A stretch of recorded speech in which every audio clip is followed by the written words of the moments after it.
ఎక్కువ మనం ప్రార్థన చేస్తున్నాం కదా! ప్రార్థన చేసేటప్పుడు ఫటీగ్ అంటారు. ఫటీగ్ అంటే అలసట అన్నమాట. ఒకటే పనిని కంటిన్యూ‌గా చేస్తూ ఉన్నప్పుడు మనకు ఆ పని మీద ఆసక్తి పోతది. సో, దేవుని సన్నిధిలో ముఖ్యంగా ప్రార్థన చేస్తా ఉన్నప్పుడు దేవుని సన్నిధిలో దేవునితోటి గడిపి దేవుని దగ్గర మన విన్నపాలు చెప్పుకుంటాము. దేవుని ఆలోచనలు వింటుంటాము. సో, ప్రార్థనలో ఎంత పవర్ ఉన్నదో యేసయ్యకు తెలుసు. అందుకని దేవుడు మనం బైబిల్ మొత్తంలో రికార్డ్ చేసినప్పుడు మొదట ప్రార్థన ఎవరితోటి స్టార్ట్ చేసిండ్రు అన్నప్పుడు ఎనోషు అని ఒక భక్తుడు ఉంటాడు. ఆయన పుట్టినంక అప్పటి నుంచి ప్రార్థన చేయడం మొదలైంది అనుకుంటారు. సో, విశ్వ చరిత్ర అంతకుముందు దేవుడేమో ప్రత్యక్షంగా మాట్లాడుతా ఉంటాడు అందరితోటి. ఆదాము నుంచి మొదలు పెట్టుకుంటే డైరెక్ట్ ప్రత్యక్షమే మాట్లాడుకుంటాడు. ఒక స్టేజ్ వచ్చినాక దేవుడు కమ్యూనికేషన్ మెథడ్ ఎనోషు కాడి నుంచి మొదలైంది. ప్రార్థన చేయడం మొదలైనదని ఉంటది బైబిల్‌లో. తర్వాత రిఫరెన్స్ చూడండి మీరు. సో, అక్కడి నుంచి ప్రేయర్ చేయడం, దేవునితోటి సంభాషణ చేయడము ఈ ప్రార్థన విధంగా దేవుడు అలో చేసిండు అప్పటి నుంచి. అక్కడి నుంచి మనకు ప్రార్థన వీరులలో చూసుకుంటే సమూయేలు ఉన్నాడు, దావీదు అసలు ఎక్స్‌ట్రార్డినరీ ఉన్నది. దేవుడు కొన్నిసార్లు చాలా ఇంపార్టెంట్ పని చేయాలనుకున్నప్పుడు దేవుడు ఇండైరెక్ట్‌గా ప్రత్యక్షమైతాడు కొంతమందికి. ఒక మండుచున్న పొద కనిపిస్తది. కనిపించినప్పుడు మోషే అది అట్రాక్ట్ అయితుంది. అరే! ఇది మండుతుంది గానీ, అది తగలబడుతుంది గానీ, అసలేం డిస్ట్రాయ్ అయితలేదు కదా! మంట కనిపిస్తుంది గానీ, అట్టనే ఉంది. ఆ చెట్టు పోతలేదు గదా! ఇదేదో స్ట్రేంజ్‌గా ఉంది గదా! అని అక్కడికి పోతాడు. God speaks through other medium. ఒక చెయ్యి వచ్చి గోడ మీద రాస్తది. రాసినప్పుడు వాళ్ళు చూస్తారు. చూసినప్పుడు అక్కడ many many ticket far seen అని. God speaks to people in different ways. దేవుని భక్తులే గాదు, దేవుని భక్తులు కాని వాళ్ళతోటి గూడా మాట్లాడుతాడు. సో, దేవుడే కొన్నిసార్లు కఠినపరుస్తాడు. ఫరో హృదయాన్ని కఠినపరిచిండు యేసయ్య అని. దేవుడు కఠినపరిచిండు కాబట్టి ఫరో ఈజిప్ట్‌ల వినడనమాట. మోషే ఎన్ని అద్భుత కార్యాలు చేసినా గూడా విన్నాడు. ఇవన్నీ జరిగినంక యేసయ్య భూమి మీదకొచ్చినప్పుడు ప్రార్థన చేసేటప్పుడు ఆయన శిష్యులందరికి అర్థమయ్యేటట్టు అక్కడున్న వాళ్ళకు. ఎందుకంటే అప్పుడు దేవాలయంలో ఎక్కువ గూడా ఇప్పుడు మన దేశంలో హిందూ ఆచారాలు ఎట్లున్నాయో, లేకపోతే ఇస్లామిక్ ఫెయిత్‌ల, బుద్ధిజంల ప్రపంచంలో ఉన్న 3 ప్రధానమైన ఆహ్, మతాలనమాట ఇవి. అంటే మత విశ్వాసాలకు సంబంధించినవి 3 ఉన్నాయి.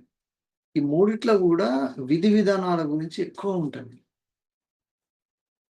ఇప్పుడు జూయిష్ వాళ్ళది గూడా అదే ఉండాలి. సో, టెంపుల్ అండ్ రిచువల్స్ అనేది చాలా సీరియస్‌గా, సిస్టమాటిక్‌గా జేయడము, అదే భక్తి అనేది ఆలోచన విధానం. కానీ యేసయ్య వచ్చినాక అన్నాడు, "నువ్వు ఆత్మతోటి, సత్యముతోటి నువ్వు దేవుణ్ణి పూజించాలి. ఇవన్నీ గాదు. అవన్నీ నెరవేర్చడానికే నేనొచ్చినా" అని జెప్పాడు. అందుకే నేనే దేవాలయాన్ని పడగొట్టి 3 రోజులలో లేపుతా అన్నప్పుడు వాళ్ళు ఎట్లా పడగొడతాడు? ఎట్లా లేస్తాడని అన్నప్పుడు ఆయన అర్థం నా శరీరాన్ని పడగొట్టి 3 దినం లేస్తా. దాని గురించి మాట్లాడుతున్నా అట్లా యేసయ్య.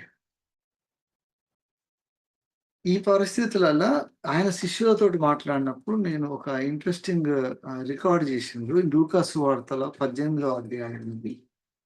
ఇప్పుడు దేవునితోటి సంభాషణ చేస్తున్నప్పుడు మనం ప్రపంచంలో ఉంటాం. మనం ఉన్న పరిస్థితులు రకరకాలుగా ఉంటది. ఆ! బయట ఉన్న పరిస్థితులు వేరేగా ఉంటది. అసలు దేవుడు లేకున్నా గూడా జీవితాలు గడపొచ్చు. లైఫ్ ఎంజాయ్ చేయొచ్చు అనే ఆలోచన విధానం ఉంటది. నోవహు కాలంలో అదే విధానం ఉన్నప్పుడు, ఆయన చుట్టుపక్కల ఉన్నోళ్ళందరూ గూడా అదే పాటిస్తున్నప్పుడు, నోవహు మాత్రం నీతిమంతుడై, యథార్థవంతుడై దేవుణ్ణి ఘనపరుస్తూ ఉంటాడు. దేవుణ్ణి ఆరాధిస్తుంటాడు. ఇప్పుడు మన పరిస్థితులు చూస్తే గూడా దేవుడు అనేది పెద్ద ఇంపార్టెంట్ కాదనమాట చాలా. మంచిగా సంపాదించాలి, మంచిగా కంఫర్టబుల్‌గా ఉంటే చాలు. అట్లా ఉండడానికి ప్రపంచంలో రకరకాల పద్ధతులున్నాయి. మంచి పద్ధతులు, చెడ్డ పద్ధతులు అవన్నీ ఏం లేదు. ఏదో ఒకటి జేయాలి. అందరూ గొప్పోడు అనుకుంటే చాలు మనకు. ప్రపంచం గూడా అట్లనే రెస్పాండ్ అయితుందట. వాడు ఎట్లా సంపాదించిండు, వాని బతికెట్లుంది, వాని కుటుంబం ఎట్లుంది, ఇవెవ్వరు జూడరనమాట. వాని పరపతి ఎంతుంది, వాడు ఎంత డబ్బున్నది, ఎంత ఖర్చు పెడుతుండో జూసి వానెంబడి పోతా ఉంటారు. సో అది మనకు దేవుడు అంటుండు that is against actually the real life అని. విశ్వాసులుగా కూడా దేవునితోటి సంబంధం కావాలన్నప్పుడు ప్రార్థన పరులై ఉండాలన్నప్పుడు మనం కూడా ఇప్పుడు ప్రతిదినము చేస్తా ఉన్నాం, ప్రార్థనలు చేస్తున్నాం కదా. కొన్ని మన వ్యక్తిగత అవసరాల గురించి, కొన్ని మన ఆరోగ్య పరిస్థితుల గురించి, కొన్ని ఆర్థిక పరిస్థితుల గురించి మాట్లాడుతున్నాం. కానీ వీటన్నిటికంటే ముఖ్యంగా మనము దేవుని సంఘము దేవునికి స్తంభంగా, సత్యానికి స్తంభంగా నిలబడాలి. సంఘముల దేవుని ప్రేమ బయట కనబడాలి. దేవుని సేవ ఎక్కడెక్కడ జరుగుతుందో వాళ్ళ మంచి గురించి ప్రార్థన చేస్తున్నాం.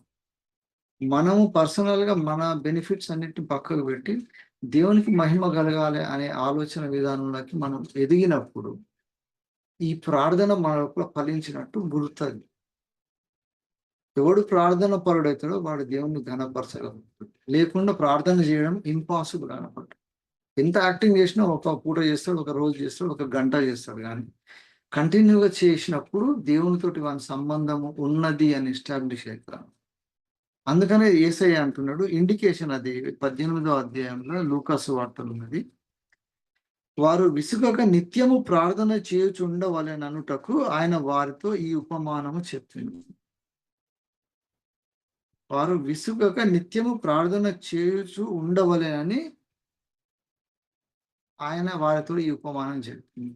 అంటే అట్లా చేయాలని దేవుని ఆశ. విసుగక కంటిన్యూయస్ ప్రేయర్ చేయాలని. ఆ ఉపమానం అందరికి తెలుసు కాబట్టి నేను షార్ట్‌గా చెప్తా. ఆ ఉపమానంలో ఏందంటే దేవునికి భయపడక మనుషులను లక్ష్య పెట్టక ఒక న్యాయాధిపతి ఉన్నాడు. ఆయన దగ్గరికి పోయినప్పుడు ఒక విధవరాలు ఉంటదండి. ఒక విధవరాలు ఉంటది. ఆమె పోయి ఆయనని న్యాయం అడుగుతా ఉంటది. ఎన్ని రోజులు అడిగినా వాడు ఆమెను లెక్క చేయడు. ఎందుకంటే దేవునికి భయపడడు. వాడేమో న్యాయాధిపతి. మనుషులను లెక్క పెట్టడనమాట. వాడికున్న 2 క్వాలిటీస్. వాడు దేవునికి అసలే భయపడడు. మనుషుల్ని కేర్ చేయడు అన్నమాట వాడు. ఈ క్యారెక్టర్స్ మన దగ్గర ఎంతమంది కనిపిస్తారు. అటు వాడు న్యాయాధిపతి అయ్యి ఉంటాడనమాట. సో, వాడు ఆ పొజిషన్‌లో కూర్చొని వాడు చేయాల్సిన పని న్యాయం చేయాలి. ఆ విధవరాలొస్తది. విధవరాలంటే ఈ కాలంలో విధవరాల్లాగా కాదు. ఆ కాలంలో విధవరాలంటే చాలా అండర్ ప్రివిలేజ్డ్ ఉంటారనమాట సొసైటీలో. ఆమె వచ్చి ఆమెకు న్యాయం చేయాలని వస్తది. ఎంతో వాడు వినడు, పట్టించుకోడు. కొన్ని రోజులైనాక వాడు అరే! ఇన్ని సార్లు వస్తుంది కదా! సరే ఈమెకు చేద్దాంలే, చేసి పంపిస్తాం. ఈమెకు న్యాయం చేస్తానని ఇక రాకుండా అయిపోతది కదా! అనుకుంటాడు. వాని లాజిక్ ఏందంటే ఈమెకు న్యాయం చేయాలనే ఆశ కాదు. ఊరికే దినం వస్తుంది అనవసరంగా చలో ఏదో ఒకటి చేసి పంపిద్దాంలే ఆమెని అనుకుంటాడు. యేసయ్య ఈ ఉపమానం చెప్పి పరలోకమందున్న దేవుడు, నిన్ను ప్రేమించే దేవుడు, తండ్రి అయిన దేవుడు, అటువంటి అన్యాయస్తుడైన న్యాయాధిపతే ఆమెకు న్యాయం చేసినప్పుడు నీకెందుకు చెయ్యడు? తప్పకుండా చేస్తాడు కదా! అని ఈ రిలేషన్ యేసయ్య చెప్తాడు. చెప్పి అంటాడు, మీరు కంటిన్యూ‌గా ఎందుకు ప్రార్థన చేయాలంటే, దేవుడు తప్పకుండా మన మాటలు వింటాడు. 100% అది నమ్మకంతోటే ప్రార్థనలో ఉండాలి. లేకుంటే ఆ ప్రార్థన అంతా కూడా నాటకం అయిపోతుంది. అది చెప్పినాక యేసయ్య అంటాడు చూడు, 7వ వచనం. దేవుడు తాను ఏర్పరచుకున్న వారు దివారాత్రులు తన్ను గూర్చి మొరపెట్టుకొనుచుండగా వారికి న్యాయం తీర్చడా? అయితే వారికి త్వరగా న్యాయము తీర్చును. వారి విషయమే గదా ఆయన దీర్ఘశాంతము చూపుచున్నాడని మీతో చెప్పుచున్నాను. ఇదనమాట. దేవుని దీర్ఘశాంతం వెనుక రహస్యం ఏంటంటే, ఆయనని ప్రతిదినము అడిగేటోళ్ళు ఆయనకు ఎవరున్నారా? ఎంతమందున్నారా? అని చూస్తా ఉంటాడనమాట. ఇంత అక్రమం జరుగుతున్నా నిన్న జ్యోతి తల్లి గూడా ప్రేయర్ చేసి సాక్ష్యం చెప్పినప్పుడు చెప్పింది. ఏ దేవుని దేవుని ఏర్పరచబడ్డ ప్రజలు కష్టపడుతుంటారు. దేవుడిని లెక్క చేయనోడు సంతోషంగా ఉంటాడు. సొసైటీలో బాగుంటాడు గదా! ఎందుకు అట్లా ఉంటాడు అనే పాయింట్ మీద మాట్లాడింది. దేవుని దీర్ఘశాంతం ఎట్లున్నదంటే, దేవుని ప్రజలు దేవుని కొరకు ఎంతవరకు ఈ ఆతురత పడుతున్నారు, మొరపెట్టడానికి రెడీ ఉన్నారా అని దేవుడు చూస్తా ఉంటాడన్నమాట.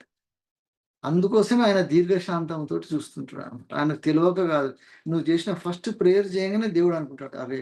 వీళ్ళు ఖచ్చితంగా ఫ్యూచర్‌లో మంచిగా ప్రార్థన పరులైతారు కాబట్టి వీళ్ళ ప్రార్థనను ఆలకించాలి నేను. ఆ ప్రార్థనలు నెరవేర్చుతా నేను అని దేవుడు అనుకుంటాడు. అయితే అందులో ప్రార్థన పరులు ఎంతమంది అని తెలవడానికి దేవుని దీర్ఘశాంతం పెడతాడు. చూస్తా ఉంటాడు. మనం చేస్తూనే ఉంటాం ప్రార్థన. చేస్తా ఉంటాం. చేస్తా ఉంటే దేవుడు అంటాడు ఒకసారి, "వీడు నిజమైన ప్రార్థన పరుడు.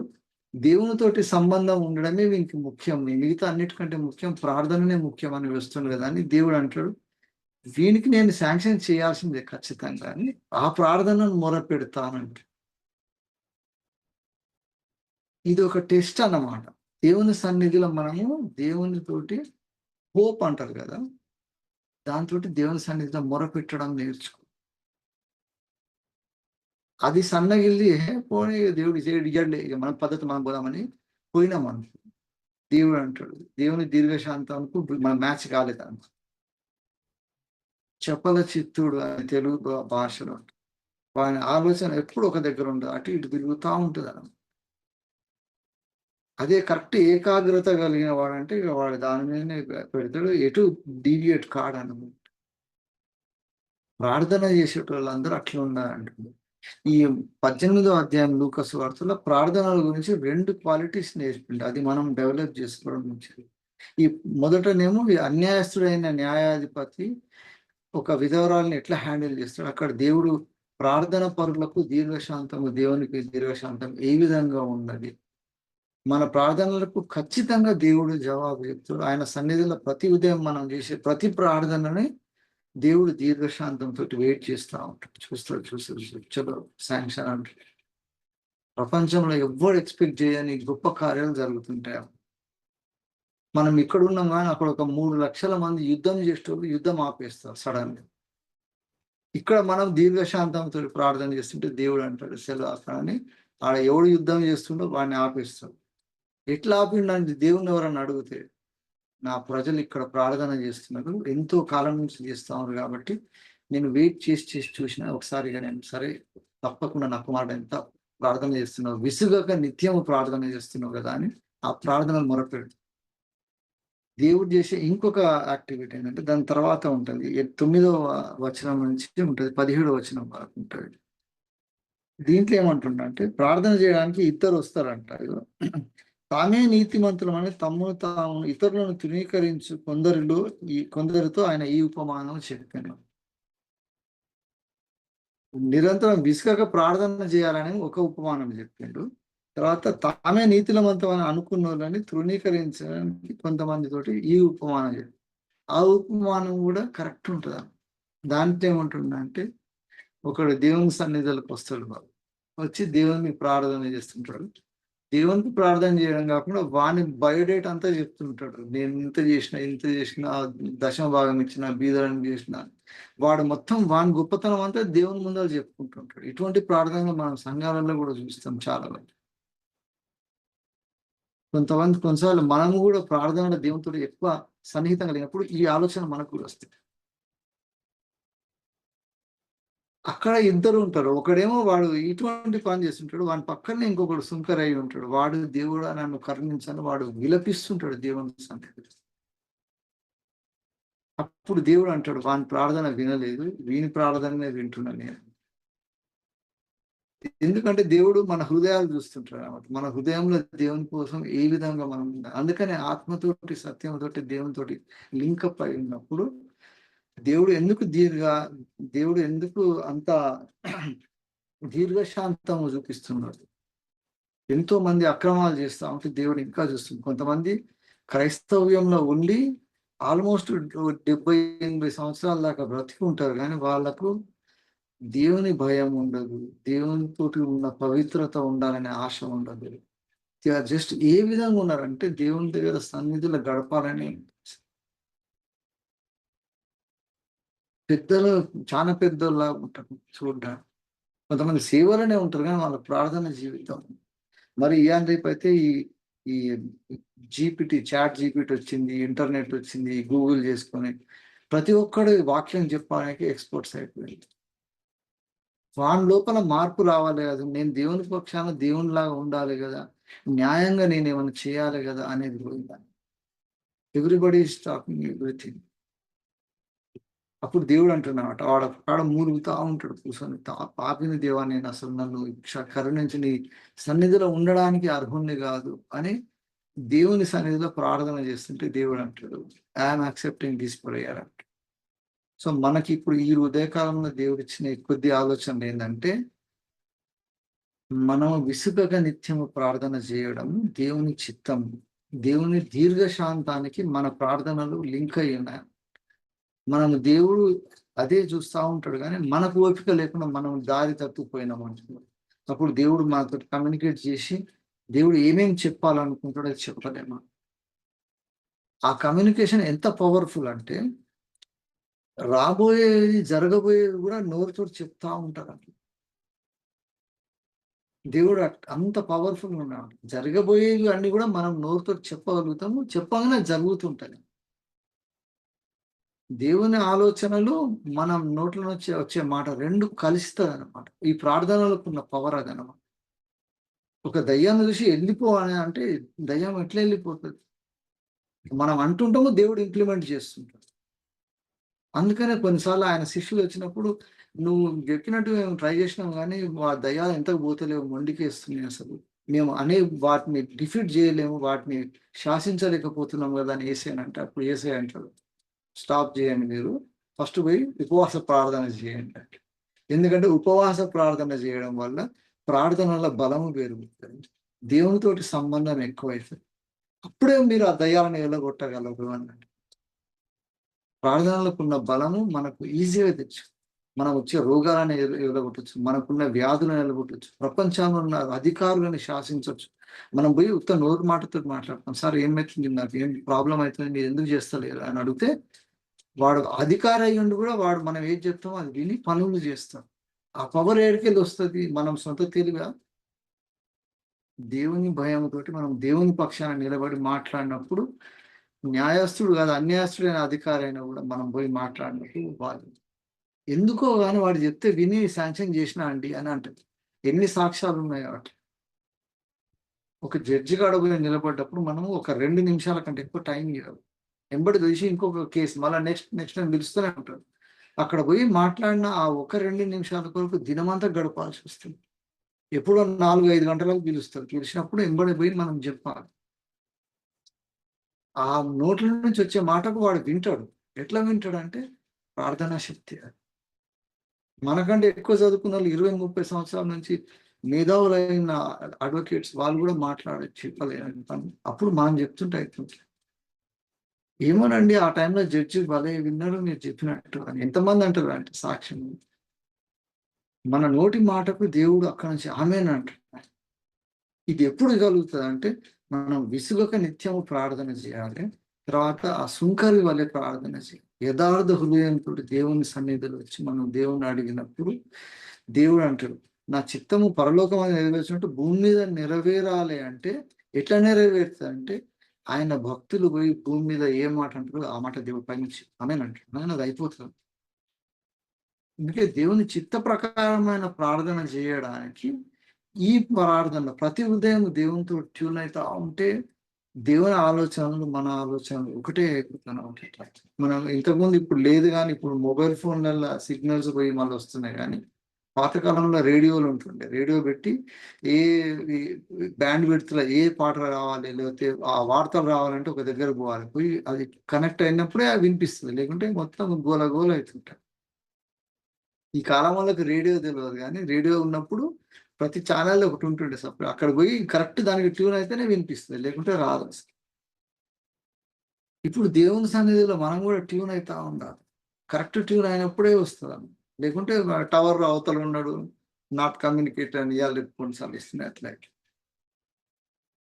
మన ప్రార్థనలకు దేవుడు ఆయన దీర్ఘశాంతంతోటి ఎందుకు వెయిట్ చేస్తున్నాడంటే, విసుగగా నిత్యం ప్రార్థన చేసి ప్రార్థన పరులు ఎక్కడున్నారా అని భూమంతా చూస్తుంటాడు.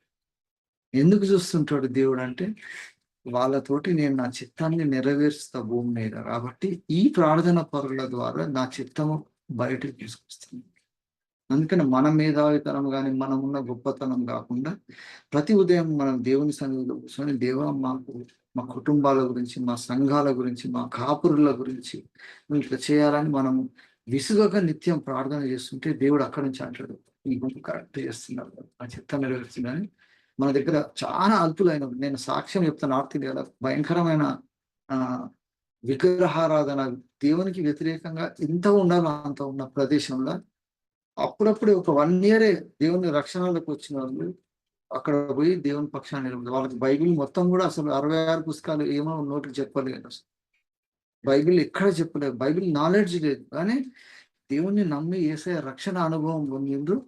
తర్వాత దేవుడు అన్నాడు, మీరు పోయి నా సువార్త చెప్పానని, without proper understanding of the entire scriptures. మనమేమో మొత్తం బైబిల్లో పట్టు వచ్చినాక నువ్వు దేవుని సేవ చేయాలనుకుంటాం, అట్లా కాదు. యేసయ్య రక్షకుడు అని అనుభవంతో రుచి చూసినాక ఆయన కొరకు బ్రతకాలనుకుని బయలుదేరిపోయి, భాష రాదు, కనీసం హిందీ ఒక ముక్క రాను, అక్కడ పోయి దేవుని సేవ చేస్తుంది. వాళ్ళు ఏం చేసి లేదు, వాళ్ళు పోయి కన్ను మూసుకొని ప్రార్థన చేస్తే ఆ ఇల్లంతా మారుతుంది. తర్వాత వచ్చి అన్నా, అసలు నాకు ఈ వరాలే దేవుడు ఎట్టిచ్చిండు నాకే తెలియదు. ఇక్కడ నేను చర్చిలో 5 నిమిషాలు ప్రార్థన చేయాలంటే భయపడేటోడిని. తెగించి దేవుడు బొమ్మనాడని పోతే అక్కడ నేను ఏం చేస్తే అది అవుతున్నాను. ఈ సాక్ష్యాలను నేను విన్నా, నేను పర్సనల్ బైబిల్ తెరిచి 5 నిమిషాలు వాక్యం చెప్పలేడు, అక్కడ పోయి నోరు తెరిచి దేవుని కొరకు ప్రార్థన చేస్తే అద్భుతాలు చేసింది దేవుడు వాళ్ళ ద్వారా. हिंदी वाడంటాడు, हमको कुछ मालूम नहीं हो रहा क्या है, लेकिन आप प्रार्थना करो तो हमारा मन में शांति मिलता है, आके प्रार्थना करो. మన వానికి హిందీ వస్తుంది, వీడు తెలుగులో ప్రార్థన చేస్తాడు, కానీ వానికి శాంతి కలిగి వాళ్ళు రక్షింపబడుతుంది. How it is happening. దేవునికి అంత అంత పవర్ ఉందన్నమాట ప్రేయర్. వీడు ఏదో భాషలో చేస్తున్నాడు కానీ మా హృదయం అంతా మారిపోతుందని అట్లా మారిన cases. That is the power of prayer. దేవుని చిత్తం అంత పవర్ఫుల్ ఉంది కాబట్టి అంటాడు అన్నమాట, విసుగక నిత్యం ప్రార్థన. If we do that we will see the glory of God. మనకు చేతరాని పనులు, మనకు ఆలోచన రాని విధముగా దేవుడు గొప్ప కార్యాలు చేసి చూపిస్తాడు. అప్పుడు అంటే దేవుడు ఇటువంటి ప్రార్థన పరులు ఎందుకు కావాలంటే, దేవుడు అంటాడు అది నా హృదయం. దేవుని హృదయం ఎట్లుందంటే, దేవుని దీర్ఘశాంతం ఎందుకు ఉందంటే, దేవుడు ఎట్లా జడ్జి చేస్తుందంటే, వాడు ఎంత ధనవంతుడై వాడు దేవుని సన్నిధిలో అన్ని దశమ భాగాలు ఇచ్చిన పేదలను కాపాడుతున్న వాడు ఏమేమో చెప్తా ఉంటాడు, దేవుడు వాడిని పట్టించుకోవడం. వాడు మునుగుతా ఉంటాడు అన్నమాట. దేవా సుంకరి, నేను మంచివాడిని కాదు దేవా, అయినా కూడా నీ సన్నిధిలో ప్రార్థన చేస్తున్నా, నాకు ఛాన్స్ ఇచ్చినావని. అట్లా చేస్తుంటే దేవుడు వాడిని ఘనపరుస్తూ ఉంటాడు. వీడే పరలోక రాజ్యానికి వీడే వస్తాడు, వాడు రాడని చెప్పేస్తాడు.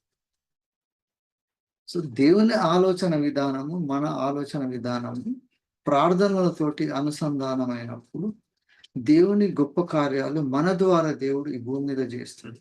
ఆ గొప్ప కార్యాలు చూసి మనం ఆశ్చర్యపోతాము, మన పరివారం ఆశ్చర్యపోతుంది, మన పరిసరాల్లో చూసిన వీళ్ళు ఏంది ఇట్లా తయారైంది, వీళ్ళు ఏం చేయగలుగుతున్నారు.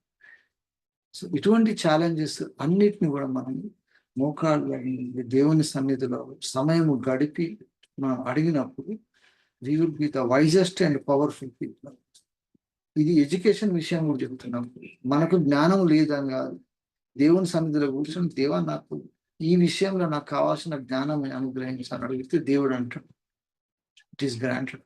మనకే అర్థం కాదు, మనకు చక్కగా లెక్కలు రావు, మెమరీ లేదు, ఏముండదు, కానీ మనం పోయి పనులు చేస్తూ ఉంటాం, అక్కడ జరుగుతుంటుంది. ఈ ఎబిలిటీస్ అన్ని కూడా దేవుడు ఇట్లా అంటే శాంక్షన్ అయిపోతాయి. అసలే అధికారం లేదు, అసలు ధనం లేదు, భయంకరమైన అప్పులు ఉన్నాయి, నేను ఎట్లా అసలు ఈ నెక్స్ట్ డే ఎట్లా గడపాలో తెలియని పరిస్థితిలో ఉంటాడు. అప్పుడు దేవుడు అంటాడు ఒకసారి ఇట్లా ఆ నెక్స్ట్ పేజ్ చూడంటాడు. నెక్స్ట్ పేజ్ చూస్తే అంతా దేవుడు ఏమంటే అది శాంక్షన్ చేస్తున్నాడు. మళ్ళీ అన్ని ఉన్నప్పుడు కూడా మళ్ళీ దేవునికి వ్యతిరేకంగా పోతే దేవుడు ఒకటే రోజు కూర్చోబెడతాడు. అంత కెపాసిటీ దేవునికి ఉన్నది. కాబట్టి దేవుని చిత్తం ఏంటంటే మనం ఆయనతోటి ట్యూన్ కావడం, ప్రార్థనలో తప్ప దేవునితోటి మనము కనెక్ట్ కావడానికి వేరే పద్ధతి లేదు. వాక్యం చదువుతాము, ప్రేరేపణ ఆత్మ ఇస్తుంది, సన్నిధిలో ప్రార్థన చేయాలి, దేవుడు మాట్లాడతాడు ఈ వాక్యం ద్వారా, ఆయన ప్రార్థన మనకు. ఈ రెండు కమ్యూనికేషన్స్ మనం ఎంత స్ట్రెంగ్తెన్ చేసుకొని ఎంత గడుపుతామో మనకు దేవుని దైవత్వం అంత వస్తుంది. మనకు పాపము పట్ల అసహ్యత పెరుగుతుంది, దేవుని పనుల పట్ల ఆసక్తి పెరుగుతుంది, ఎన్నడూ లేని ఓపిక మనకు వస్తుంది. మనం అసలు మన నేచరే కాదన్నమాట. అటువంటిది దేవుని కొరకు దీర్ఘశాంతంతో దేవుడు చూస్తున్నట్టు మనం కూడా అదే దీర్ఘశాంతంతో కంటిన్యూగా చేస్తూ ఉంటాం ప్రార్థన. There will be a time. అందుకని never give up on what we are praying with God. Impossible అంటే ఇంపాసిబులే అవుతుంది. వాడు చెరసాలలో ఉంటారు వాళ్ళు, లోపల ఎక్కడో సెల్లో ఉన్నోళ్ళు, వాళ్ళ బంధకాలు తెగిపోతాయి, డోర్స్ ఓపెన్ అవుతాయి, అందరూ బయటకు రాగలరు ఒక్క ప్రార్థనతో. ఫిజికల్ గా కూడా దేవుడు అటువంటివి చేస్తాడు. మోషే కూడా ప్రార్థన దేవుని సన్నిధికి వచ్చి దేవుడు చెప్పినట్టు చేయమంటే ఆ కర్ర పెట్టని మొత్తం ప్రపంచంలో నీళ్లకు ఉన్న ఆ తత్వాన్ని దేవుడు మార్చేస్తాడు. వచ్చేది ఇట్లా రాశిలాగా నిలబడి గోడలాగా అయి ఉంటది, కింద నేల ఆరిపోయి ఉంటది, కనీసం బురద కూడా ఉండదు. ఆరిన నేలలో నడుస్తారు వాళ్ళు. ఇంత పవర్ దేవుడు మన మన ప్రార్థనలలో ఉన్నది కాబట్టి we have to focus on that. మనం ఉన్న పరిస్థితులు అది కంప్లీట్ ఇగ్నోర్ చేయగలిగినప్పుడే మనం ఏకాగ్రతగా ప్రార్థన చేస్తున్నాం. మనం దేవుని కుమారులము, నిత్యత్వంలో దేవునితో రాజ్యం వెళ్ళబోతున్నాము. ఆ రాజాది రాజైన దేవుడు ఆయన రక్తం ఇచ్చి కొన్నాడు. ఆయన ప్రతినిధులం మనం. ఇప్పుడు మన దగ్గర ఉన్న పరిసరాలు మనకు సంబంధం లేదు. ఇప్పుడు ఉన్నాయన్నీ కూడా టెంపరీ. అది సంతోషమైన, దుఃఖమైన, ధనమైన, ధనహీనత అయినా, ఆరోగ్యమైన, ఏదైనా కూడా everything is all out side our communication. అట్లా దేవునికి మనం సపరేట్ కాగలిగినప్పుడు మన చుట్టూన పరిసరాల మీద మనకు డామినేట్ చేయగలరు. అవి మనల్ని డామినేట్ చేయవాలి, మనల్ని కృంగదీయవాలి. ఇంత పవర్ దేవుడు ప్రార్థనలనే పెట్టి పిహెచ్డి చేసి బైబిల్ మేధావులు అని చెప్పుకొని ప్రపంచంలో వాడికి డాక్టరేట్ చేసి టోపీలు పెట్టి ఇవన్నీ బయటకు కనిపిస్తాయి. మన లోపల ప్రార్థన పరుడుకున్నంత శక్తి, ఆ ఆత్మతోటి చేసే కార్యాలు దేర్ ఇస్ నో రీప్లేస్మెంట్. ఇవన్నీ సపోర్ట్ చేస్తాయి. కానీ ఖచ్చితంగా మనకు ఉండాల్సిందంటే ఒక విశ్వాసకు దేవుని పట్ల ఆసక్తికరంగా దేవుని సన్నిధిలో కంటిన్యూస్ గా ప్రార్థన, విసుగక నిత్యం ప్రార్థన చేసే వాళ్ళకు పరలోక రాజ్యంలో దేవుని చిత్తాన్ని నెరవేర్చడానికి భూమి మీద వాళ్ళే దేవుని ప్రతినిధి. అందులో స్త్రీలని పురుషులని భేదమే లేదు. ప్రార్థన పరులకు ఉన్న పవర్ దేవుడు డివైడ్ చేసి, ధనం కాదు అసలు ఎక్కడ ఉండండి సంఘంలో మూల కూర్చొని వాడు చేసే ప్రార్థనతోటి సంఘం అంతా మంచిగా అవుతుంది. ఇంత కెపాసిటీ ఉన్న ప్రార్థనని మనకు దేవుడు ఒక ఆయుధముగా ఇచ్చి, బైబిల్లో ఎక్కువ టైం తీస్తే టైం పోతుంది. ప్రార్థననే మనకు ఆయుధం. That is the weapon which can destroy everything and which can never be destroy.